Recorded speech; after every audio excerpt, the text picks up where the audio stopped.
Assalamualaikum warahmatullahi wabarakatuh. Nama saya Nurina Syamimi binti Asari dari kelas DSI 3B.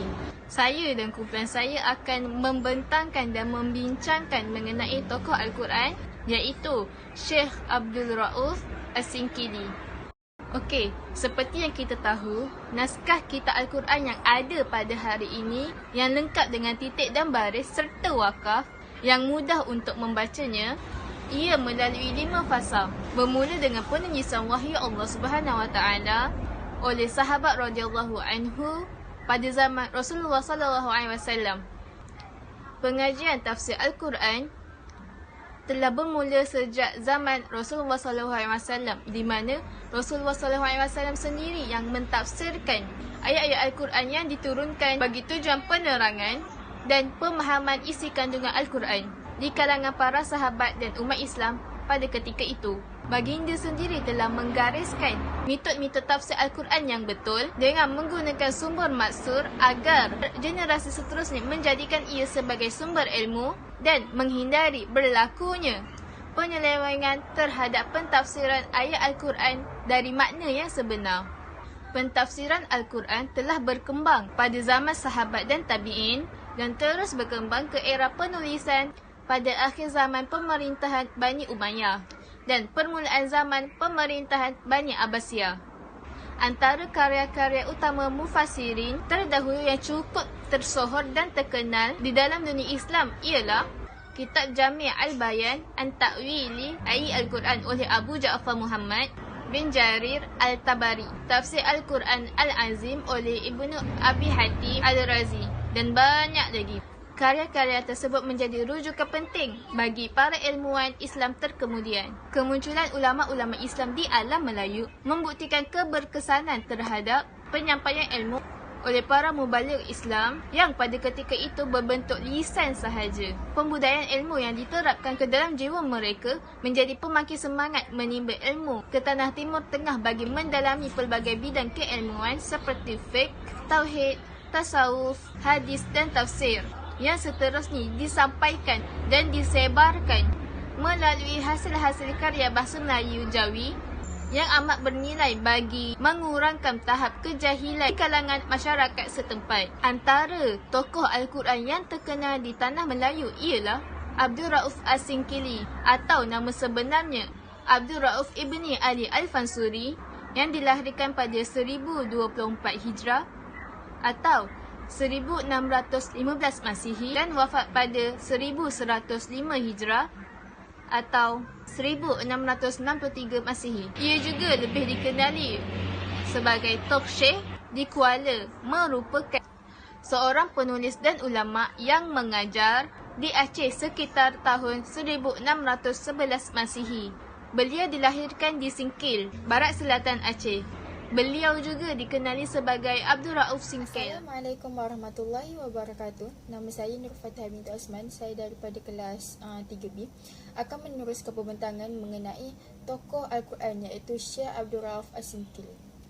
Abdul Rauf Sinkil bin Ali Al-Jawi Al-Fansuri As-Sinkili atau lebih dikenali sebagai Abdul Rauf Sinkil adalah orang Melayu dari Fangso, Sinkil di wilayah pantai barat laut Aceh. Mengikut perhitungan mundur ringkas ulama, Al-Sinkili lahir sekitar tahun 1024 Hijrah. Nenek moyang Al-Sinkili berasal dari Persia yang datang ke Kesultanan Samudra Pasai pada akhir abad ke-13. Mereka kemudian menetap di Fangso Barul, sebuah kota pelabuhan tua yang penting di Sumatera Barat. Latar belakang keluarga As-Sinkili tidak diketahui secara jelas. Informasi dari naskah Mi'ratut Tullab karya Abdul Rauf Sinkil adalah bahawa ayah As-Sinkili berasal dari Arab yang menikahi seorang wanita dari Fangso. Hal ini amat mungkin sebab pada ketika itu Samudera Pasai dan Fangso kerap dikunjungi pedagang dari China, India, Yahudi, Persia dan Arab. Selain itu, pendidikan As-Sinkili di masa kecil ditangani oleh ayahnya, seorang alim yang mendirikan madrasah dengan murid-murid berasal dari pelbagai tempat di Kesultanan Aceh. Ia lantas pergi ke Bandar Aceh untuk berguru kepada Syam ad-Din As-Samartrani. Pada tahun 1052 Hijrah, Asingkeli mengembara ke Tanah Haram untuk menambah pengetahuan agama sekaligus menunaikan ibadah haji. Dalam perjalanannya, Asingkeli singgah di beberapa tempat. Mulai dari Doha, Qatar, ia belajar kepada Abdul Al-Qadir Al-Ma'rur. Lalu ke Baitul Faqih, Yaman, berguru kepada ulama dari keluarga Jam'an seperti Ibrahim bin Muhammad bin Jam'an, Ibrahim bin Abdullah bin Jam'an, Qadi Ishaq bin Abdullah bin Jam'an. Setelah dari Baitul Faqih, Asingkeli ke Jeddah dan berguru kepada Abdul Al-Qadir Al-Baghali. Kemudian ia ke Mekah dan belajar kepada Badru ad-Din Al-Lahuri dan Abdullah Al-Lahuri. Terakhir ke Madinah, berguru kepada Ahmad Al-Kushashi dan Ibrahim Al-Qurani.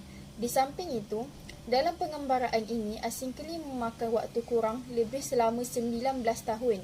Pada masa itu, ia belajar agama kepada tak kurang daripada 19 guru, 27 ulama masyhur dan 15 tokoh mistik kenamaan. Dari sejumlah gurunya, tampaknya yang paling berpengaruh adalah Ahmad Al-Kushashi dan Ibrahim Al-Qurani. Pada sekitar tahun 10,072 Hijrah, Asingkeli kembali ke Aceh dan pada waktu singkat, karisma Asingkeli menguat dan mampu memarut simpati Sultanah Safiyatuddin yang memerintah Kesultanan Aceh yang ketika itu tahun 1645 hingga 1675. Asingkeli kemudian diangkat sebagai Qadi Malik Al-Adil atau mufti yang bertanggungjawab atas masalah-masalah keagamaan. Sehingga pada tahun 1693, ia wafat dan dikebumikan di samping makam Tengku Anjung yang dianggap paling keramat di Aceh. Seterusnya, murid dan keturunan. Murid Syekh Abdul Rauf bin Ali Al-Fasuri sangat banyak. Tetapi yang dapat dipastikan ada beberapa ulama besar yang sangat terkenal menyebarkan Islam di beberapa tempat di seluruh dunia Melayu. Antara mereka ialah Baba Daud bin Agha Ismail bin Agha Mustata Al-Jawi Arumi. Beliau ini berasal dari keturunan ulama Rom yang berpindah ke Turki. Keturunannya pula pindah ke Aceh sehingga menjadi ulama yang terkenal. Keturunan beliau pula ada yang pindah ke Patani sehingga menurunkan ulama terkenal iaitu Syekh Daud bin Ismail Al-Fatani. Setelah berkhidmat di Mekah, dikirim oleh saudara sepupu dan gurunya Syekh Ahmad bin Muhammad Zain Al-Fatani ke Kota Baharu, Kelantan untuk memimpin Matba'ah Al-Miriyah Al-Kainah Al-Kelantaniyah. Lalu beliau berpindah ke Kota Baru, Kelantan. Beliau dikenali dengan gelaran Tok Daud Khatib. Adapun Baba Daud bin Ismail Al-Jawi Arumi, di atas beliau inilah yang menyempurnakan karya gurunya Syekh Abdul Rauf bin Ali Al-Fasuri yang berjudul Turjumanul Al-Mutafid atau yang lebih dikenali dengan Tafsir Al-Baidawi Melayu, iaitu terjemah dan tafsir Al-Quran 30 juzuk yang pertama dalam bahasa Melayu. Seterusnya, naskah asli tulisan tangan Baba Daud bin Ismail Al-Jawi Arumi itu dimiliki oleh keturunannya Tok Daud Khatib.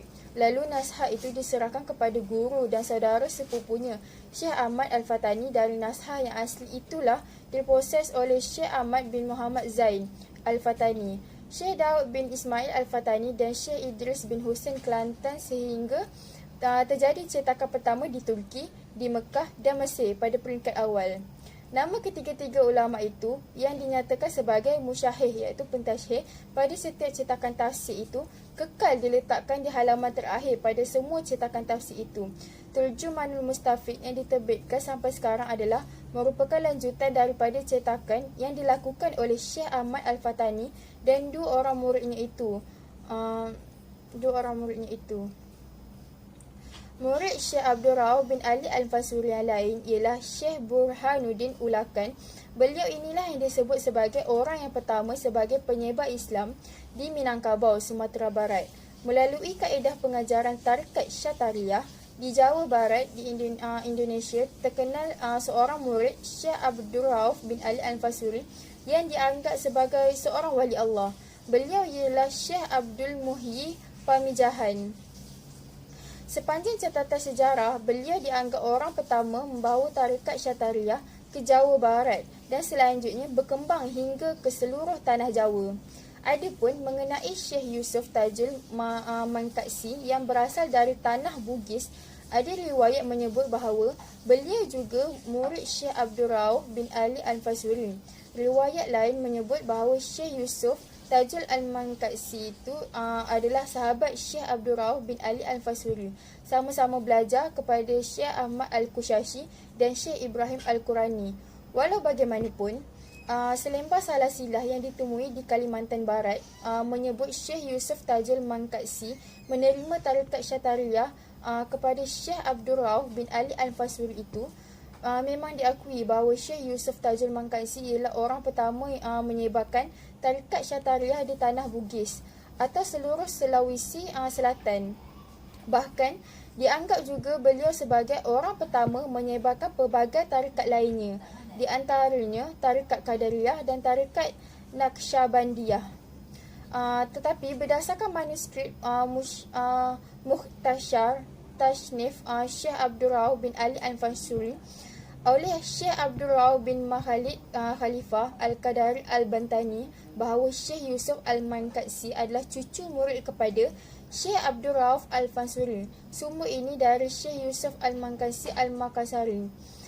Turun daripada Syekh Muhyiddin Karang iaitu Pemijahan. Turun daripada Syekh Abdul Rauf Al-Ash'i, murid Syekh Abdul Rauf bin Al-Fasuri di Semenanjung Tanah Melayu iaitu Malaysia pula.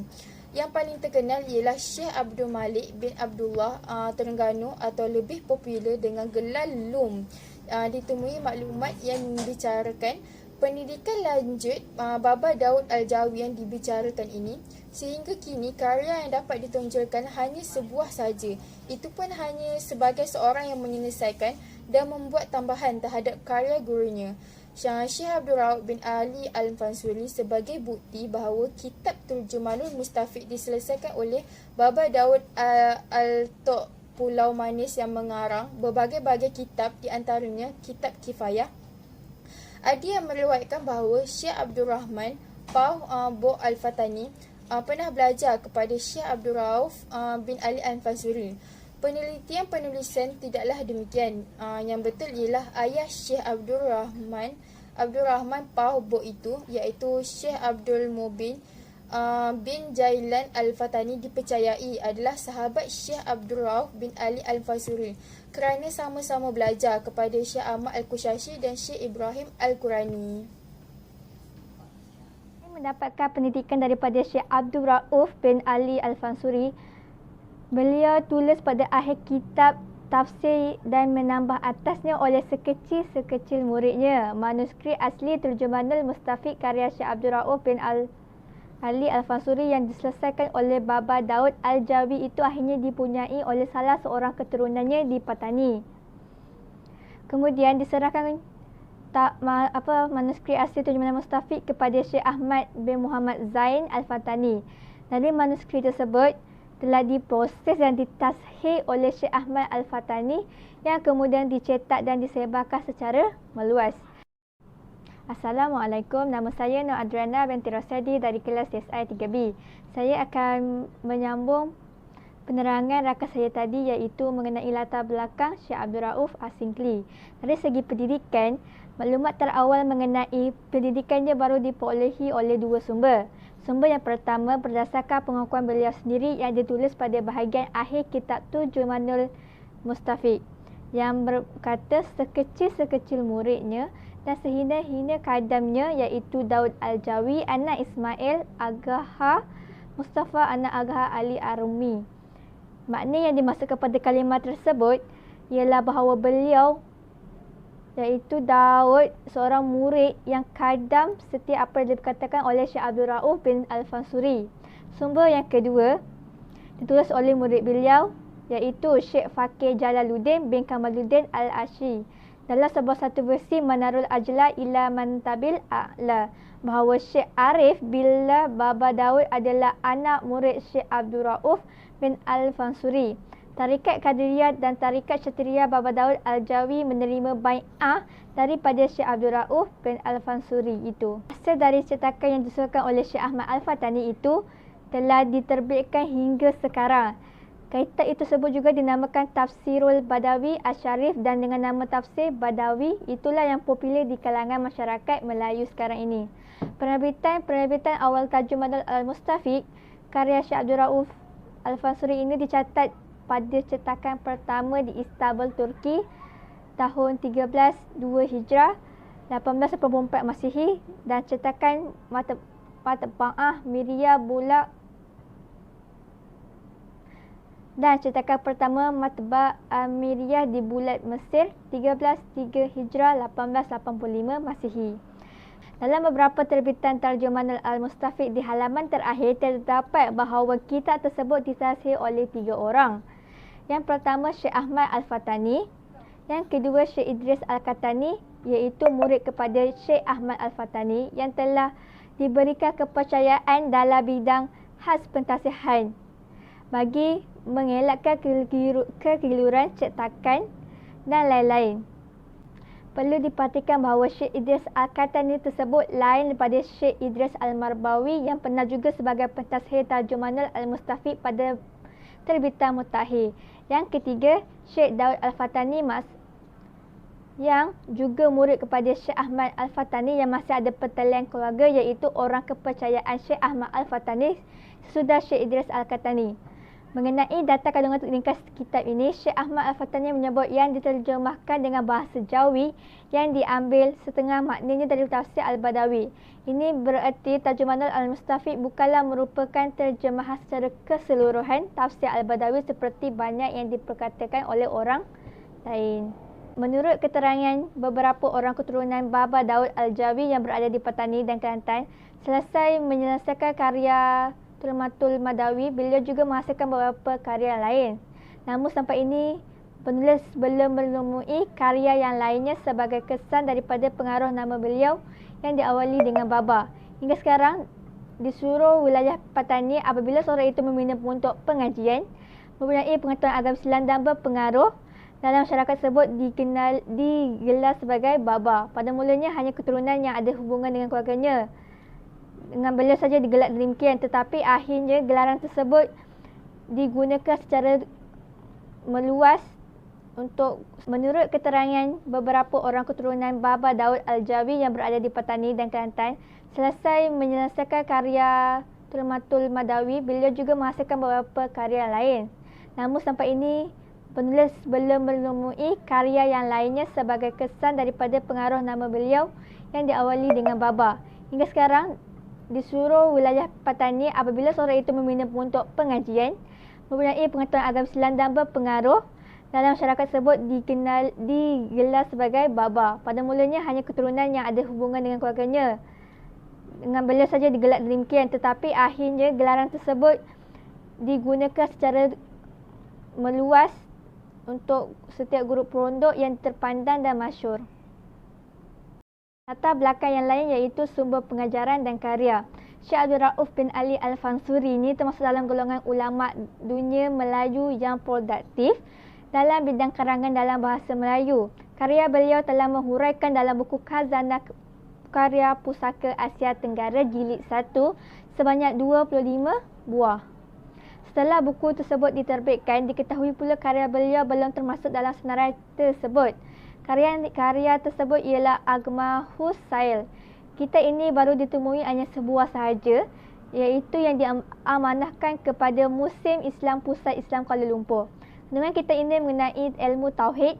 Judul yang lain juga baru diketahui ialah Kanzul Insyari, telah menjadi koleksi Pusat Manuskrip Melayu PNM nombor kelas 8 sumber kelas MS1530. Karya Syekh Abdul Rauf bin Ali Al-Fansuri ini baru menjadi koleksi Pusat Manuskrip Melayu PNN, iaitu diberi nama Duratul Ba'da Tabilan Lin Nisa nombor kelas MS1625. Oleh itu, terdapat 3 karya Syekh Abdul Rauf bin Ali Al-Fansuri yang baru diketahui dengan disebutkan 3 buah kitab tersebut, yang bererti ada 27 buah karya beliau telah dikenal pasti kerana Hujjatul Baligh yang ternyata bukan karya Syekh Abdul Rauf bin Ali Al-Fansuri. Judul itu terpaksa digugurkan dari serangkaian yang telah lalu.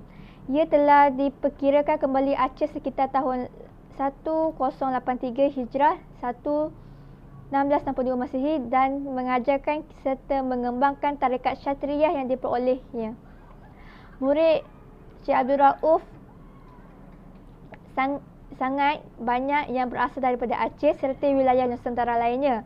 Beberapa yang menjadi ulama terkenal iaitu Syekh Burhanuddin Ulakan dari Parimian, Sumatera Barat dan Syekh Abdul Muhyi Pemijahan dari Tasik Malaya, Jawa Barat. Syekh Abdul Rauf juga telah menulis karya berjudul Mir'at At-Tulab yang membahas masalah fiqh dan hukum. Dalam karya ini dibahas tentang syarat-syarat dan aturan menjadi hakim dan penegakan hukum Islam. Syekh Abdul Rauf juga menulis tentang fiqh muamalat dan menulis tafsir Al-Quran dengan judul Tarjuman Al-Mustasfiq yang terbit untuk pertama kalinya di Timur Tengah dan bukannya di Indonesia. Selanjutnya, Al-Aizyu Mardi Azram menyatakan bahawa banyak karya Abdul Rauf As-Sinkli yang sempat dipublikasikan melalui murid-muridnya, di antaranya dalam Mir'at At-Tulab, Fitashil Ma'waz, Al-Badrifat, Al-Hakam Al-Syariah, Li Wali Al-Wahab. Kedua, karya di bidang fiqh atau hukum Islam yang ditulis atas permintaan Sultanah Syafiyauddin. Ketiga, Tarjuman Al-Mustafiq merupakan naskah pertama tafsir Al-Quran yang lengkap berbahasa Melayu. Keempat, terjemahan hadis Arba'an karya Imam Al-Nawawi. Kitab ini ditulis atas permintaan Sultanah Zakiyatuddin. Kelima, Mawaz Al-Badi yang berisi jumlah nasihat penting dalam pembinaan akhlak. Keenam, Tahbir Al-Masyi. Kitab ini merupakan naskah tasawuf yang memuatkan pengajaran tentang martabat. Yang ketujuh, Kifayat Al-Mutafididi Masriya Al-Muwahidin Al-Kalibin Bil Watadil, judul yang menjelaskan penjelasan tentang konsep wahdatul wujud. Akhir sekali, Darki Al-Huf, pengajaran mengenai tasawuf dan teknologi. Sekian daripada saya. Terima kasih. Assalamualaikum warahmatullahi wabarakatuh. Nama saya Siti Nurfatihah binti Nur Hamizi daripada kelas DSI 3B. Hari ini kumpulan kami akan membentangkan tokoh Al-Quran iaitu Abdul Rauf As-Sinkli. Tajuk yang saya dapat ialah Sumbangan Abdul Rauf As-Sinkli. Terdapat 5 sumbangannya iaitu bidang pendidikan, bidang Al-Quran dan tafsir, bidang tasawuf, bidang fiqh dan hadis. Bidang fiqh, beliau berjaya menyelesaikan masalah konflik pelantikan raja daripada kaum wanita. As-Sinkli berjaya mendamaikan kedua-dua belah pihak dan beliau berpendapat tajuk Alam Safiyatuddin dilantik sebagai sultan. Pelantikan itu dibatasi oleh syarat. Antara syaratnya ialah untuk urusan nikah, talak dan fasakh dan segala masalah hubungan dengan agama tetap dipegang oleh seorang ulama yang bergelar Al-Qadi, Al-Malik dan Al-Adil. Antara karya beliau ialah Maryah At-Tulab. Seterusnya ialah bidang tasawuf. Bidang tasawuf, ketokohan As-Sinkli ini dalam bidang tasawuf terbukti ketika beliau mampu menyelesaikan konflik wujudiyah. Beliau berjaya mentafsir kembali teori wujudiyah yang berakar daripada ajaran Ibnu Arabi, dan akhirnya pandangan tersebut diterima oleh seluruh ulama dan masyarakat.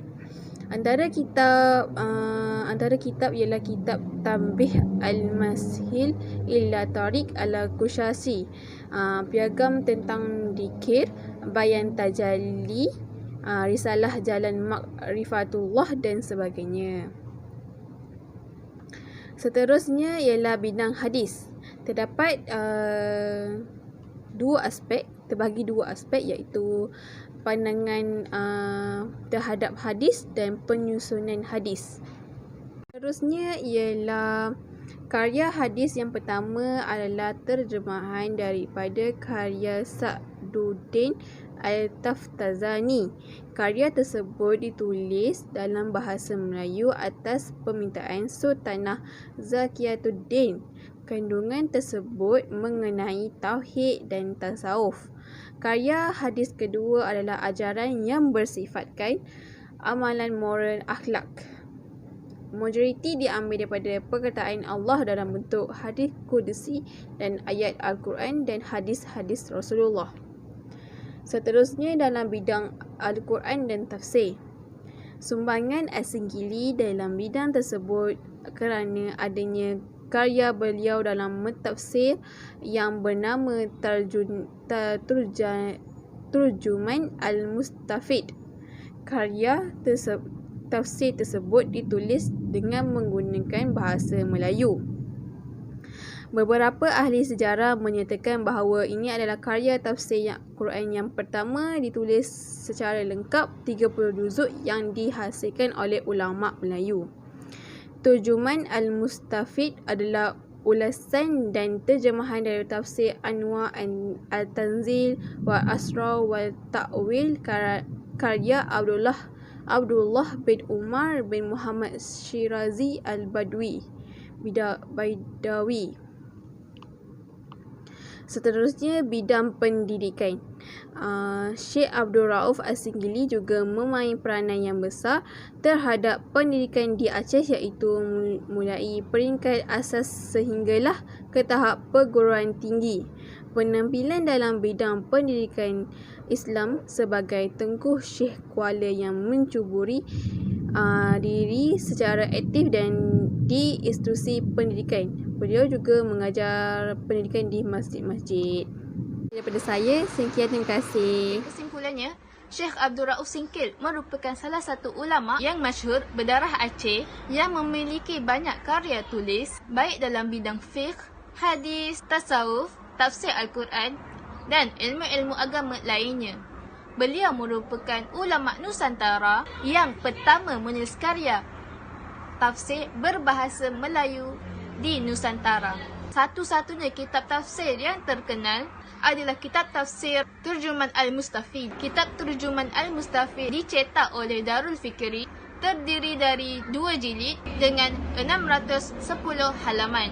Kitab ini juga memiliki prestasi istimewa kerana beredar luas di Kepulauan Melayu. Lebih dari itu, edisi cetaknya juga bisa ditemukan di beberapa negara seperti Singapura, India, Kairo, Istanbul, Makkah hingga Afrika Selatan. Ketinggian nilai karya intelektual As-Singhili ini juga terlihat dari seringnya dicetak ulang di Timur Tengah. Bahkan edisi terakhirnya juga bisa ditemui di Jakarta pada tahun 1981-an. Fenomena yang tersebut sekaligus menunjukkan bahawa karya tafsir Putra Aceh masih diminati kaum Muslim hingga dewasa ini. Syekh Abdul Rauf Singkil yang merupakan seorang ulama besar dan terkemuka di Aceh pada ketika itu banyak dipengaruhi oleh pemikiran keagamaan dan tarikat tasawuf Syekh Nuruddin Al-Raniri. Di samping pemikiran-pemikiran para gurunya, ia berhasil memperkenalkan tarikat Syatariah. Kemasyhurannya bukan sahaja di negara Aceh, malah ia meluas sehingga pelosok Nusantara. Beliau telah memainkan peranan yang sangat besar dan memberi sumbangan yang tidak ternilai dalam mempertahankan tamadun Islam di Nusantara ini.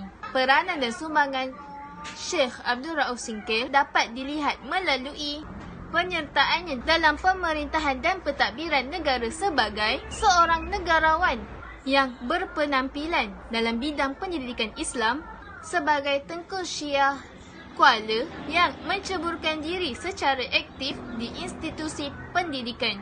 Beliau juga tersohor dalam bidang penulisan dengan berjaya menghasilkan banyak karya dalam berbagai bidang keagamaan. Malah, karya-karyanya itu hingga kini masih lagi menjadi rujukan dan bahan kajian para penyelidik intelektual di Nusantara ini dalam berbagai bidang pemikiran serta disiplin ilmu keagamaan. Jadi di sini kita sendiri dapat lihat betapa banyaknya sumbangan Syekh Abdul Rauf Singkil. Oleh itu, kita sebagai umat Islam haruslah mencontohi sifat beliau agar kita menjadi generasi akan datang yang berjaya martabatkan tamadun Islam di seluruh pelosok dunia. Sekian, itu sahaja daripada saya. Wabillahi taufiq wal hidayah. Wassalamualaikum warahmatullahi wabarakatuh.